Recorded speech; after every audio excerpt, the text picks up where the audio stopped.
So అసలు gut health అంటే ఏంటి? అసలు దాన్ని ఎలాగా ఇంప్రూవైజ్ చేసుకోవాలి ముందల? అసలు మనకి ఈ గట్‌లో అసలు ఏముంటదో తెలుసుకోవాలండి. Okay sir. సో అసలు మనకి గట్‌లో మీకు billions and trillions of bacteria ఉంటాయి.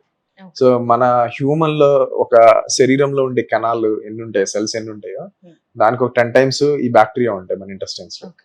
సో ఈ ఇంటెస్టైన్‌లో ఈ బాక్టీరియా గనుక మనకి మంచిగా ఉంటే సో మీ గట్ హెల్త్ బాగున్నట్టు. ఓహ్!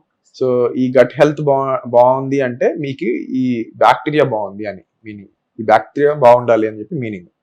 సో మీకు సింపుల్ గా అర్థం అవ్వాలంటే ఈ ఒక ఫారెస్ట్ లో మనకి అన్ని జీవజాతులు ఉంటాయి. అంటే లయన్స్, టైగర్స్, డీర్స్, లేకపోతే జిరాఫీస్, బఫెలోస్ అన్ని ఉంటాయి, రాబిట్స్ అన్ని. సో అన్ని ఇంపార్టెంట్. సో ఎందుకు ఇంపార్టెంట్ అంటే మీకు ఈ స్క్విరిల్స్ ఉంటాయి. స్క్విరిల్స్ నట్టు తినేసి ఆ సీడ్స్ ని ఎక్కడో దూరంగా వెళ్ళి పడేస్తాయి. అక్కడ ఒక ట్రీ వస్తుంది. అవును. ఆ ట్రీస్ బాగుంటే వర్షం బాగా పడుతుంది. రైట్. ఇప్పుడు ఈ మనకి ఏదైతే లయన్స్, టైగర్స్ ఉన్నాయో అవి కూడా ఇంపార్టెంట్. ఎందుకు? సో మనకి ఎక్కువ బఫెలోస్, డీర్స్ ఎక్కువైపోతే మళ్ళీ గ్రాస్ మొత్తం అవి తినేసి డ్రాట్ అయిపోతాయి. సో దాన్ని మెయింటైన్ చేయడం కూడా ఇవి కావాలి. దేని సో స్పెషాలిటీ దానిదే. సో ఎవ్రీ స్పీసీస్ అంటే ఎవ్రీ ఒక యానిమల్ కి దాని సిగ్నిఫికెన్స్ ఉంది. అట్లాగే మన ఇంటెస్టైన్స్ లో కోట్లాను బ్యాక్టీరియల్ వైరస్లు ఉన్నాయి. ఓకే.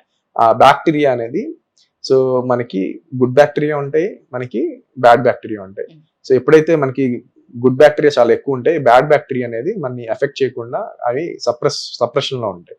ఎప్పుడైతే మనం ఈ బ్యాడ్ బ్యాక్టీరియా, గుడ్ బ్యాక్టీరియా తగ్గిపోతుందో బ్యాడ్ బ్యాక్టీరియా అనేది ఎక్కువైపోయి సో మనకి డిసీజెస్ అనేది వస్తాయి.